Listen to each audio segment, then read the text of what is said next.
All right, let's go on down to the next page. We will also give you 3 points if you've been a physical therapy tech or rehabilitation aide. Now, let me tell you how you get this. You must have worked in a physical therapy or rehabilitation department. You must have worked there at least 90 days. You must have worked with the physical therapist or physical therapist assistant in providing support during treatment interventions. And I need a letter uploaded into your application on employer letterhead stating the dates that you worked there so we can count the 90 days. That's how you get those additional 3 points. That makes a total possible point on application of 63 points. We do not have a minimum score. We tend to say that while there is no minimum score to apply to the PTA program, scores above 40 do have a higher percentage of acceptance than scores below 40. That doesn't mean that if you have below 40, you shouldn't apply. It just means that over the years, and we've been in existence, we're coming up on our 25th year. In all those years, scores above 40 tend to have a better chance. So what happens after that? Well, all of that gets input into an online application. And in that online application, you will be asked to upload a bachelor's degree transcript if you have it, your transcript advisory summary from your portal, an employment letter if you have it, and your observation form. Your observation points will be added to your score. When your observation points get added to your score, you either scored 0, 1, or 2 for observation. Your clinic, the person you're observing, will watch you during your observation. So please don't fall asleep, don't be late, don't eat, and try to dress professionally when you go to these observation clinics. That's my strongest advice. Following that, we will rank all of our applicants.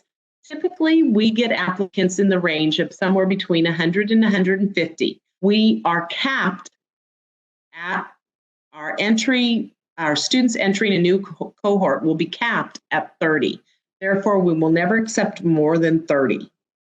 That being said, we will interview approximately 50. So if there are 100 applicants, you have a 50-50 chance of getting an interview. And then after that, you have about 66% chance of getting into the program. Once you are scheduled for that interview, you will be scheduled at a very specific time. The interview is mandatory. If you are offered an interview, you must accept it. Otherwise, you will not be considered for the incoming cohort class. Again, at the end of this, we are going to look at some deadlines. On your screen right now, you're looking at our interview rating form, and I'm even going to tell you what they grade you on. It is not horrible. First of all, we're going to ask if you were on time, and if you were on time, did you treat everybody nice? So did you treat the person that you checked in with nicely? Did you treat the person in the parking lot nicely?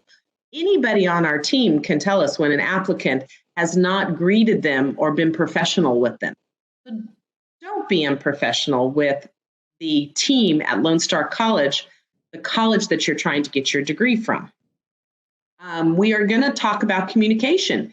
Did the applicant have good eye contact? Were they engaged in listening? And did they provide a strong oral response? Were they clear? Could they be heard?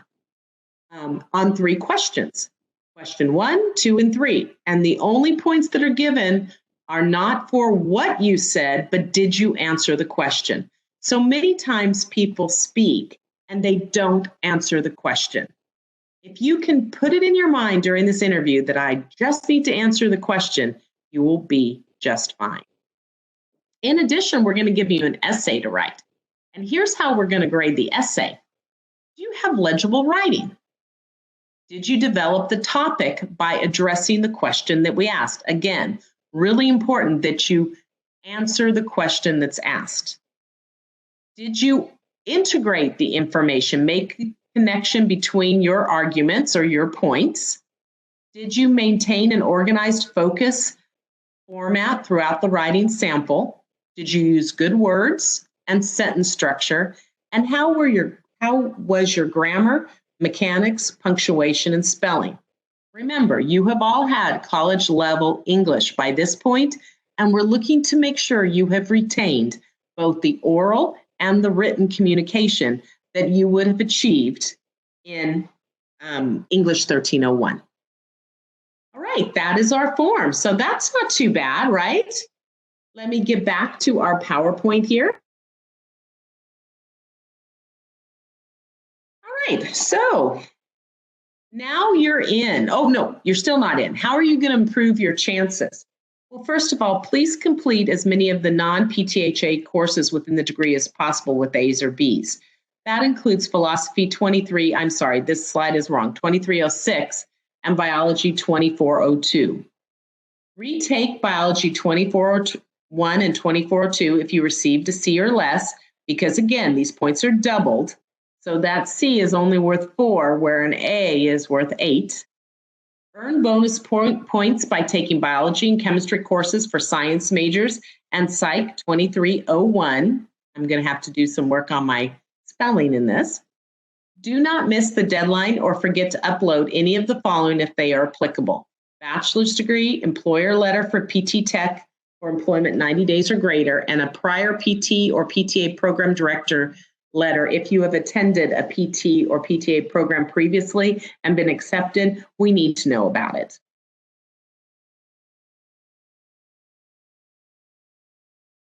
All right, the next one, and I can make this a little bit bigger, I think, for you.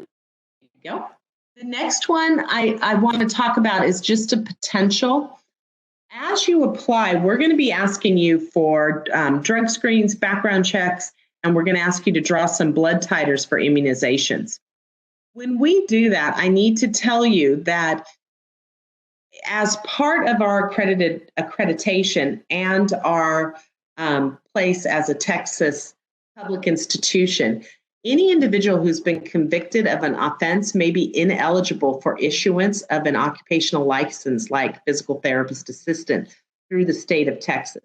Therefore, what this slide is doing is just making that known. If you have a prior arrest, any kind of arrest, it doesn't matter how long ago or any kind of arrest, you need to request a criminal history evaluation letter regarding your personal eligibility for license. This is done through the Executive Council of Physical Therapy and Occupational Therapy Examiners. Their website, I don't have it up here, but their website is www.ptot.texas.gov. You can go to that, or you can do a Google search for Executive Council of Physical Therapy and Occupational Therapy Examiners, and on their front page it will say, request a criminal history evaluation letter. Now, I probably would do this at the point where I was going to submit my fingerprints and background check. But if some of you want to take a look at it now, if you know there's something in your record that you need to take care of, go ahead and request it. If something comes back on your background investigation, we will ask you for this letter. All right, so now you're in. Finally, you are in our program. We are going to teach you some assessment skills, some rehab and patient care skills, some physical agents like electrical stim. We're going to teach you some therapeutic exercise. We're going to teach you how to document all of this and do some safe and ethical billing. We're going to send you out into clinicals, and this program sends you into the clinic one-on-one with another physical therapist or physical therapist assistant for 18 weeks. 2 weeks occur after the second semester, and 16 weeks occur in the final fifth and sixth or fourth and fifth semester of the program. The typical schedule for the day runs Monday through Thursday from 9 to 3:30. Fridays are reserved for study groups, some special presentations, and some program responsibilities. Service learning, where we go out and provide some community service, may occur on a Friday. All clinicals will be 40 hours per week and can be 7 days a week. So here's the point in the presentation that I usually ask you to talk to your significant other, whoever that might be, a parent, a spouse, a partner, a friend, whoever you are living with, and explain to them what the time commitment is for this program. Because while you're in school these hours, you probably have an additional 4 hours of studying outside of class once you get home. So this is very competitive. It is a science-based curriculum. And in fact, it's a licensed professional within the healthcare field. And as such, we take our duty to our patients very seriously. And who wants to have a physical therapist assistant who hasn't taken their education seriously, treating their parent, their spouse, their child, their partner? So I hope you understand there's more to this than just the 9 to 3:30 time slot. All right, the approximate cost, because cost is always really important. If you live in district, you will pay about $4,500 start to finish. If you're out of district, about $9,200, and it doubles. Check the course catalog for in-district and out-of-district tuition rates. An example is Huntsville is out of district, Montgomery is out of district, but Conroe, Aldine, Humble, Atascocita, Cy-Fair, Kingwood, Spring, those are all in district. So it's in district for the entire Lone Star College Montgomery district. A word or two about international students. I need to explain that our international students should check with their international advisor or an international lawyer. Currently, at this present time in 2020, the degree is not eligible for a green card. So it becomes a little bit more difficult. You can still become a PTA, but it does not translate well to an international countries or countries other than the U.S.